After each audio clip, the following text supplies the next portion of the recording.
بنیادی طور پہ ایک ادارے کی بنیاد رکھی گئی ہے. اس کا ٹائٹلنگ جو ہے وہ بے شک آپ اس کو خانقاہ کہہ لیں, اس کو اکیڈمی کہہ لیں, اس کو مدرسہ کہہ لیں, جو ایک روایتی معنی دیے جاتے ہیں خانقاہ کو ایک تصوف, ایک روایتی تصوف کے حوالے سے. مطلب وہ والا چیز نہیں ہے. آپ نے ایک ادارے کی بنیاد, اس کا نام کوئی بھی ہو سکتا تھا, مدرسہ بھی کہہ سکتے تھے, اکیڈمی بھی کہہ سکتے تھے. تو یہ خانقاہ ہی کیوں اس کو, مطلب اس لیے اس کہ کے نئے معنی دینے کے لیے نہیں, اس لیے کہ ایک جو لفظ ہے, ایک اصطلاح ہے, اس کی ایک تاریخ ہے. لوگ ہمیشہ تاریخ کے ساتھ ریلیٹ کرتے تو ہیں. تاریخ تو وہی ہے جس کی نفی کرتے رہے ایک زمانے نہیں, میں. تاریخ میں علم کلام کی ہم نفی کرتے ہیں, تاریخ میں کانٹینٹ کی نفی کرتے ہیں, تاریخ میں انسٹیٹیوشن کی نفی کبھی نہیں کرتے. ہم نے کبھی یہ نہیں کہا کہ صوفیاء نے مثال کے طور پہ جو ادارے وجود پذیر کیے ہیں وہ خلاف اسلام ہے, اس لیے کہ وہ ادارے تو سیکولر ہیں اپنی ذات میں.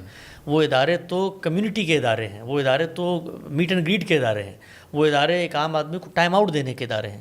ان اداروں کے کانٹینٹ پر ہمیں اختلاف ہے. وہاں تصوف کی خانقاہوں میں آپ جائیں تو بیت کے سلسلے ہوتے ہیں.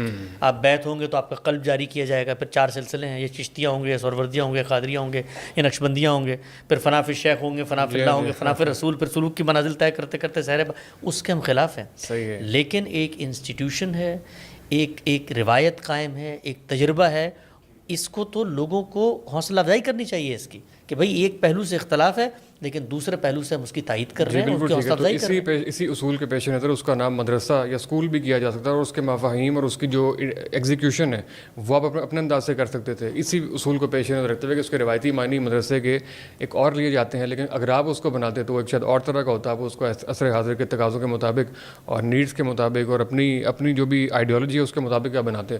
تو نام مدرسہ بھی ہو سکتا تھا. جی, اگر تو یہ سوال اہل تصوف کی جانب سے ہے تو پہلے تو میں ان سے پلٹ کے پوچھتا ہوں کہ یہ جو نبوت کا پورا تصور آپ نے قائم کیا ہے تو اس کے لیے پہلے کوئی اور لفظ وضع کر لیتے. یہ ہماری اصطلاح خراب نہ کرتے نبوت کی. یہ پوری امت کی ایک متفق علیہ اصطلاح ہے. اس کے اندر تشریح نبوت ہوتی ہے, غیر تشریح نبوت ہوتی ہے, اور اس کے بعد یہ کس طریقے سے اللہ تعالیٰ کا قرب حاصل ہوتا ہے. اور ابن عربی کی کتابیں پڑھیں اور شیخ عبدالقادر جیلانی کی کتابیں پڑھیں تو اصطلاح پر کسی کی اجارہ داری نہیں ہوتی, اور وہ بھی دینی اصطلاحات ہیں جن کو انہوں نے استعمال کیا. وہاں پر تو بڑا اہم مسئلہ پیدا ہو جاتا ہے. تو آپ دین کی متوازی تعبیر پیش کریں, کوئی مسئلہ نہیں ہے.